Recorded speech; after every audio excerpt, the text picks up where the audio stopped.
we solved. President Putin mentioned yesterday Armenia, all of the different wars. He said it was amazing because but the big one that he was surprised that we were able to settle was the Middle East. He thought it was incredible. He was very generous in that sense. This should be something we're able to settle, and I think we will be able to settle. Brian. Brian? Yes, sir. On that note, you will go down as the peacemaker, no doubt, and you will resolve this war. Well, we resolved 8 others. It's funny how people say that. If you get this one, every time I do one, they forget about that one. I solved 8 wars. Go to Rwanda and the Congo, talk about India and Pakistan, look at Thailand, look at all of the wars that we solved. And every time I solve one, they say, if you solve the next one, you're going to get the Nobel Prize. I didn't get a Nobel Prize. Somebody got it who's a very nice woman, very nice. I don't know who she is, but she was very generous. So I don't care about all that stuff. I just care about saving lives. But this will be number 9. But every time I solve one, they said, sir, if you solve one more, you're going to be known as a peacekeeper. So to the best of my knowledge, we've never had a president that solved one war. Not one war. Bush started a war. A lot of them start wars, but they don't solve the wars. They don't settle them. And especially when they have nothing to do with us. I guess just about all of these wars had nothing to do with us. But I saved tens of millions of lives. The Prime Minister of Pakistan said, I saved millions of lives in interceding on Pakistan, and you look at Pakistan and India as an example. That would have been a bad one, 2 nuclear nations, right? So I say this, this is pretty much the last one, although I do understand that Pakistan attacked, or there is an attack going on with Afghanistan. That's an easy one for me to solve if I have to solve it. In the meantime, I have to run the USA, but I love solving wars. You know why? I like stopping people from being killed, and I've saved millions and millions of lives, and I think we're going to have success with this war. Wait, please. This, President Zelensky, this is your 3rd time over here. Oh. And by the way, you look excellent. Thank you, sir. Thank you. For you, by the way. This is your 3rd time here. How different sitting across from the president is this time versus the 2 previous times here at the White House, and how confident are you hearing the success rate of solving these prior wars that he can get this war solved? First of all, about suit. The same suit because the same president. It's very simple. The next president will have another suit. Yes, about our relations with President Trump, I think we have important dialogues, and I think we begin to understand each other.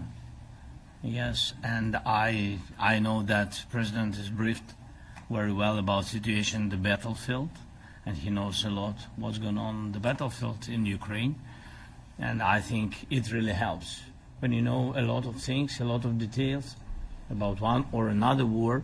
It helps a lot, but we are still in war, and I hope we can manage. It's important. Some countries are not meeting their commitment.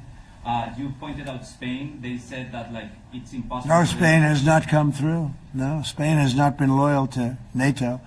Spain has been, they're the only one. Everyone went up to, as you know, I mean, you were at 2% and they all went up to 5%, but Spain disagreed with that. I think Spain should be reprimanded for that. I think it's very bad that they did that, but that's up to them. That's up to NATO and Spain. They cannot be expelled from NATO. Can they or not? They cannot, according to the treaty, but they also claim that they are protected by the European Union umbrella for trade. Well, the other people, many of the other countries are in the European Union too. They're not complaining, right? President, tell you that Putin is serious. That's of interest. Mr. President. They're protected. Yeah, please go ahead. Thank you, Mr. President. Do you think you can carry the momentum from the Middle East deal over to this deal? And if I do. So, how does that move the needle? Yeah, I do. I think we carry a lot of momentum, a lot of credibility. Getting Middle East done was very important. Nobody thought it could be done. That was one nobody thought could be done, and we got it done. And a lot of that was the big hit that we put on Iran with respect to the nuclear. They took that was an unbelievable military maneuver, the B-2s, and many other planes involved, by the way, but the B-2s.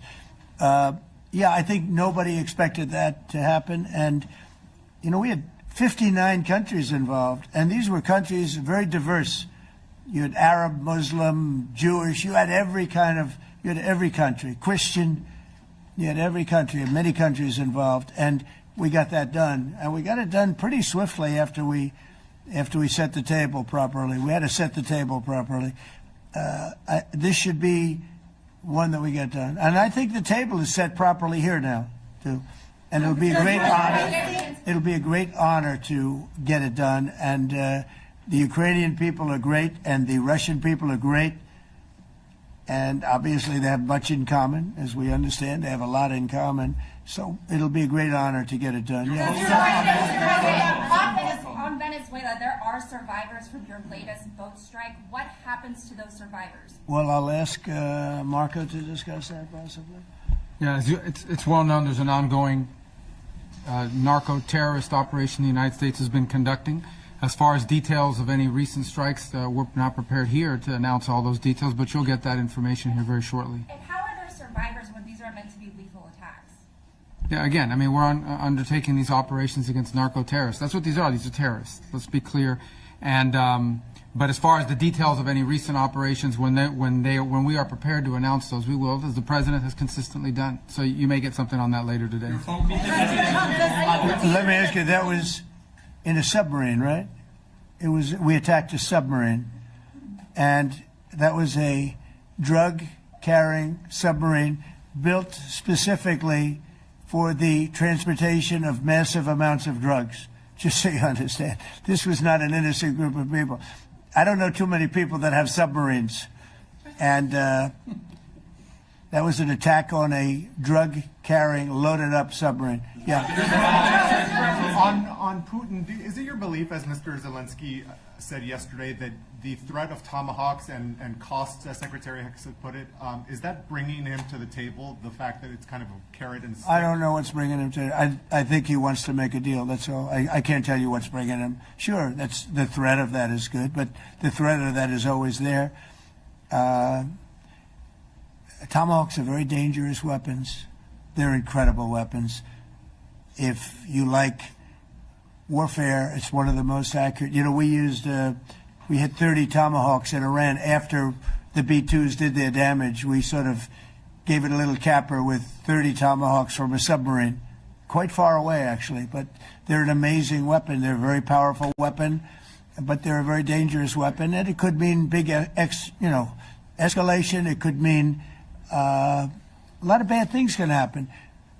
Tomahawks are a big deal. But one thing I have to say, we want Tomahawks also. We don't want to be giving away things that we need to protect our country. We have a very strong country right now. We have a strong military. We have the greatest military in the world. We have the greatest weapons in the world. I want to get this war over. Okay? Putin-Trump tunnel to connect Russia and Alaska. Are you interested? I just heard about it. A tunnel from Russia to Alaska. I just heard about that one. That's an interesting one. We'll have to think about that. I hadn't heard that. We just did a nice road in Alaska that's going to get us to a lot of minerals, and we have a piece of it, a good piece of the ownership because of the fact we made it possible. But this came up yesterday, a tunnel from Russia to Alaska. That's an interesting. What do you think of that, Mr. President? Do you have any ideas? How do you like that idea? I'm not happy with this. I don't think you're going to like it. I don't think you liked it. I don't think you liked it. President Trump, do you think that Vladimir Putin, do you think that Putin, your gut instinct? Well, we had a senator that wanted, remember, from Hawaii, she wanted a tunnel from the mainland to Hawaii. Then she said, well, we can't do that, so we're going to build a railroad to Hawaii. Do you remember? She's a current sitting senator, a Democrat. She wants a railroad to go to Hawaii, right? You know.